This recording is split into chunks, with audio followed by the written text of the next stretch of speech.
ایک پادری آیا تھا 1978 میں مسلمان ہو کر. میں اس وقت رائمنڈ مدرسے میں پڑھتا تھا. فرانس سے آیا تھا اور رہتا تھا پیرس میں رہتا تھا. اور اس وقت وہ کوئی 80 برس کے قریب اس کی عمر تھی. زندگی کے آخری ایام میں اللہ نے اس کو ایمان دیا تھا. لمبا قد تھا اس. تو اس نے یہ کہا تھا کہ میں آپ کو نا 2 باتوں کی نصیحت کرتا ہوں. ایک تو یہ کہ جب نماز کا وقت ہو جائے تو آپ لوگ جہاں بھی ہو اذان دے کر باجماعت نماز پڑھا کرو.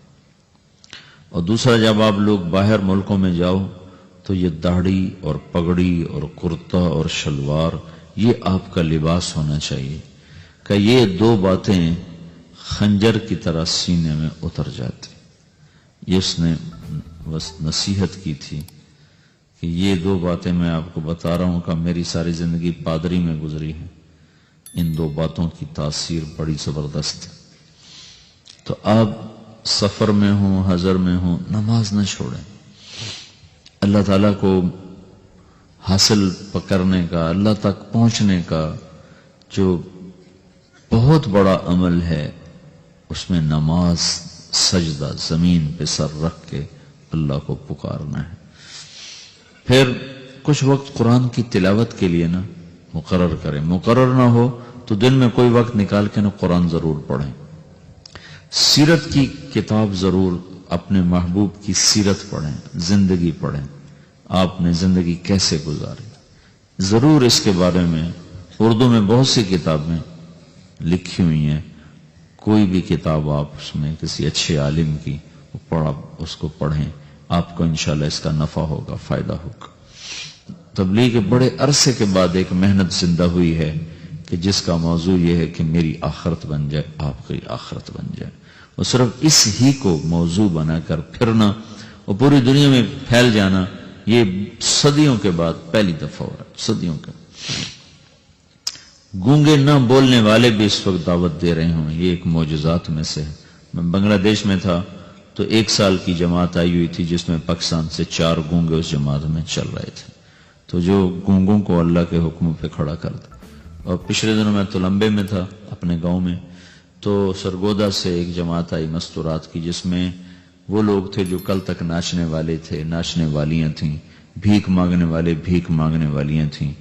ان پر ایک ہمارے ساتھی نے 10 برس محنت کی. 10 برس مانگنے والے وہ ان کو پورا فن آتا ہے. لولا کیسے بننا ہے, لنگڑا کیسے بننا ہے, گونگا کیسے بننا ہے, اندھا کیسے بننا ہے. تو انہوں نے مجھے بن کے دکھایا. وہ ساتھ آئے تو میں تو ان کے ساتھ تھوڑی دیر بیٹھا تو انہیں اندھا بن کے آنکھیں اوپر ایسے چڑھا لی. وہ نیچے اترتی نہیں تھی. آپ اوپر چڑھاؤ نا تو آپ کی آنکھ اوپر جا ہی نہیں سکتی. یہ جو سیاہ پتلی ہے اس کو اوپر لے جانا چاہتے ہیں, اس نے بڑے آرام سے اوپر چڑھا کر اس کو یہاں فکس کر دی. صرف یہ نیچے سفیدی نظر آ رہی. کہ یہ اس طرح بھیک مانگتے تھے. اور پھر شام کو چرس پینا, شراب پینا, جوا کھیلنا اس میں ذائقہ رہتا. تو وہ ایسے بھکاری لوگ اور ناچنے والے لوگ ان کی جماعت وہاں آئی ہوئی. ہمارے تلمبے میں ایک قدیم پرانا طوائفوں کا اڈا ہے, وہ اب بھی چل رہا ہے.